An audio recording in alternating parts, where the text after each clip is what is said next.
got a chance to watch Elijah Griffin from Savannah Christian, a 5-star player in the 2025 class. It starts getting confusing after a while, Ryan. Yeah.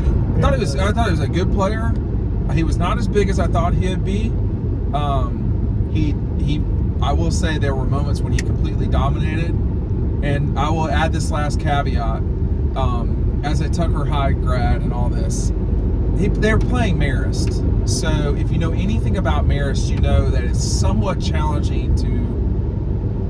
They're playing football, but it's not the style of football that leads to watching a lot of highlights being made. You're laughing at me, but that's okay. Look, I've been watching Marist for a long time too, and they've got their own deal. Their own style. They got their own offensive deal going on. I thought the same thing as you. I thought that he was gonna stand out a little bit as physically. When I look and see that you're listed at 6'5", 285, I don't know exactly. I don't know that he was 6'5", but yeah, that was the first thing that jumped out. Maybe but 6'3", I might be wrong. 6'4". No, I might be wrong about that. It's hard to tell when you're not standing right next to the guy too. Definitely had his share of disruptive plays. Yeah. I think that when I see, this guy's a top 3, top 4 guy in the class as a defensive lineman, he's listed at 6'5", I expect to see a guy that's just in the backfield every play. Maybe my expectations are too high when it comes to that, but you see the potential there with guys like that. When you're in a 3-play span, you got a QB hurry, QB hit, a bat down.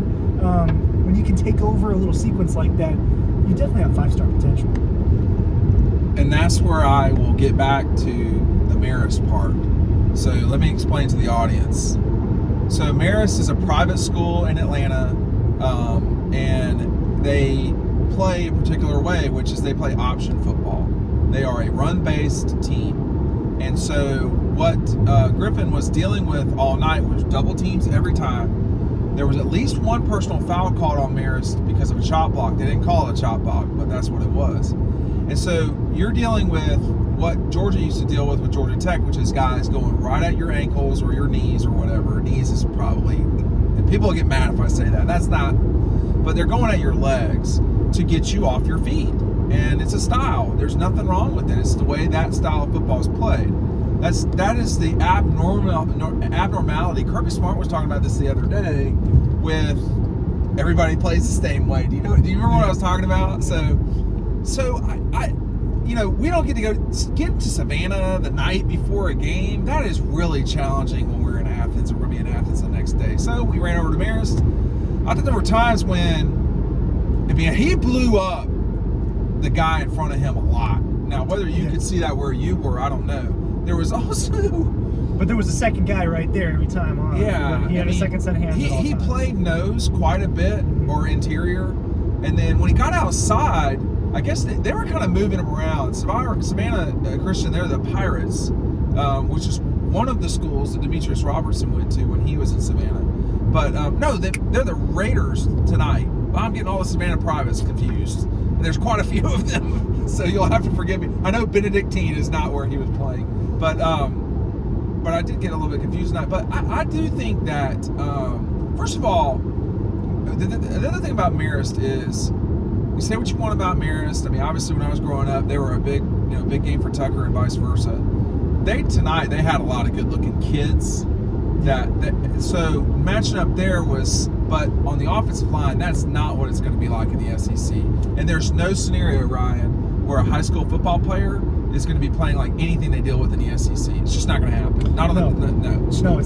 And the thing you have to remember too with these guys, when they get to an SEC program or any real legitimate program that does it the right way, these guys are putting on muscle and losing fat and doing whatever they need to do from the moment that they get there, the moment that they step on campus. Their training and their dieting, it's all elevated. So a guy like Elijah Griffin, who to me, doesn't look like he's in pristine shape. Now, not all defensive linemen are in pristine shape, and some of them that are out of shape dominate. But a guy that can definitely benefit from that, from a speed thing. There were a few plays where when the quarterback was rolling out, he kind of gave up, maybe knew he wasn't fast enough to get there.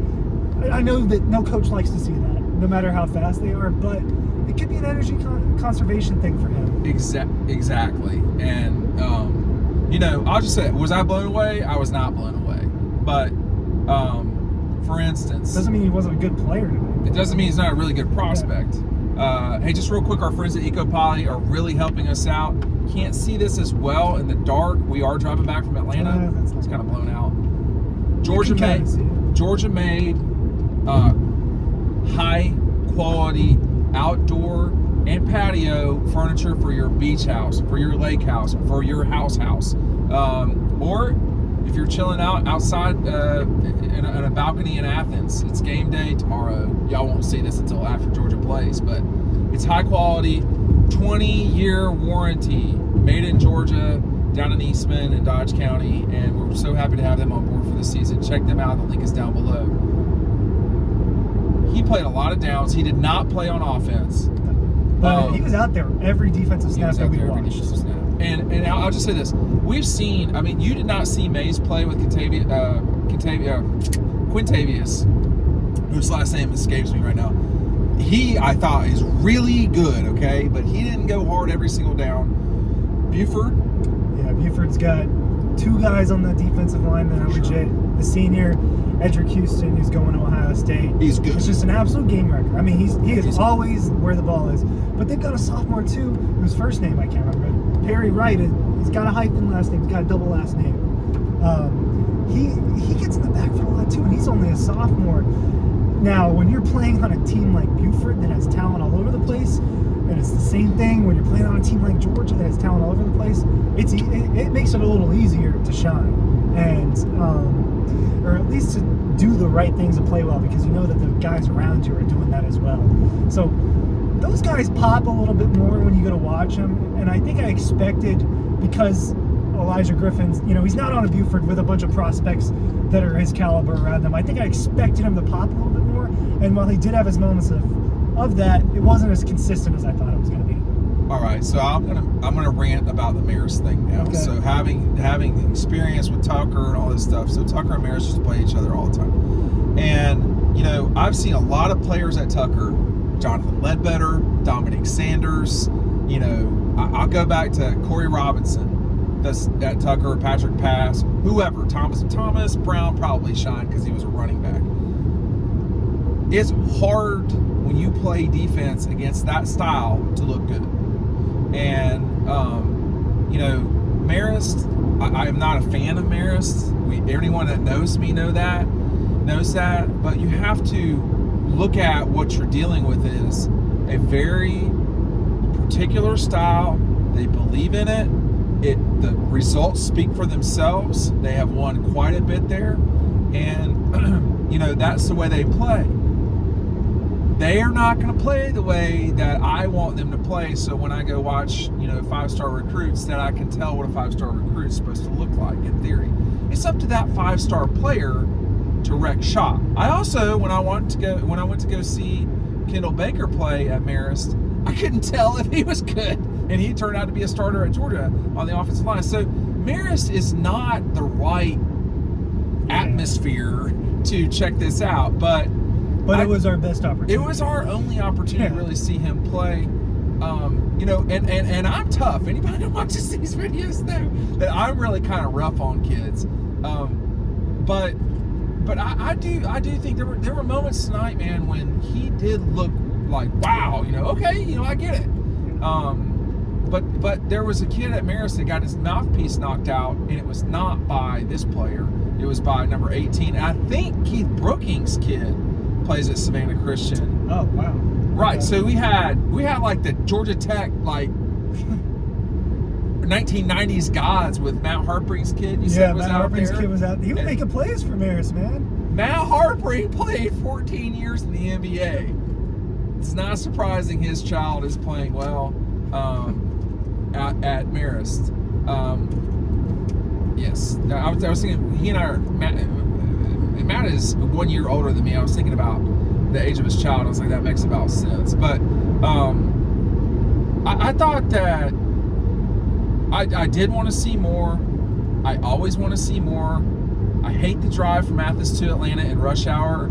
And my rule is always, if we're going to go, like we went through Gwinnett, right? If we're going to go all the way, I want to be wowed. I don't know that I was wowed, but I think the problem with that is I don't know if there were conditions to be wowed, and that's my caveat. And I'll stop talking. Yeah, well, the thing is, there were a few plays where it's like, yeah, I see it. And when we do go and see these high school players sometimes, I'm thinking about a year ago, or I don't, man, this would have been last December-ish or something like that, when we went and watched Christian Miller and Marvin Jones Jr. And Christian Miller was not unbelievable. They weren't unbelievable. And Jalen Carter. But even Darius Smith. It was Darius Smith. Darius Smith. Well, yeah, but he was noticeable. He was noticeable, but it wasn't like, oh my God, Darius Smith is just dominating this game. You know what I mean? So that happens a lot where we go and see players and they didn't necessarily dominate the game. And how many times do defensive linemen, Jalen Carter, dominate football games? It doesn't happen every time. That's why guys like Jalen Carter are valued so high, because the ones that can dominate, it matters. And that might be why we're missing this here. See? We might be watching one of his lesser dominant games. Yeah, but I'm saying, and if that's one of his worst games, then yeah, we're talking about guys. He filled his stat sheet. Oh, no question. He had at least 2 quarterback hurries. At least 2. He had a tip pass. He had a sack or a whatever tackle for that loss. was. Whatever it was. He's being doubled though. He's being doubled. He swung one guy, and then the other guy just kind of. So maybe we're being too harsh. I think we're being harsh, but I think we gotta be Mortimer and whatever the guy is from the Muppets, and you know where we're coming from, which is we're harsh, and that's okay. But I mean, you're seeing some of the highlights roll over the top of this, and sometimes my camera is so tight, that's what happens. But there was one play where he shed the offensive player. He got out on the perimeter. This was the tip pass, I think, and he really scared the quarterback half to death, I think, understandably. But I don't know, man. I thought no. You have to honk that horn, if you're going, you got to go, or don't go. I don't understand. We drive all the way back from Atlanta. People didn't drive like this in Atlanta. Well, there was that one guy. One guy. There was that one guy. One guy. That wasn't on film, though. Put it on film, it better be good. I thought it was good. I wanted better, but I also understand what we were dealing with there, and that kind of was not normal. It's not, and it's harder. I have a problem watching some of these option offenses. It's 2023. I'm like, all right, come on, guys, let's move on. This is what they did. But it also poses a problem for defenses because they're not used to dealing with that. But was he shedding guys and running and sprinting to do it? He did do that at times. He also didn't do that at times. These guys are not machines. They have to, he played a lot of downs tonight. It's 75 out. It's not hot, but it's still weird game. Lots of penalties. Bad special teams for Savannah Christian. That's really true. Bad special teams play for Savannah Christian. And the band at Marist, which affects him. It keeps him on. The band at Marist was twice. coming hard with some of those songs. Yeah, they were going on. Going hard. If we got a guitar in the band, I don't know. Probably time to end the video before I make a lot of enemies.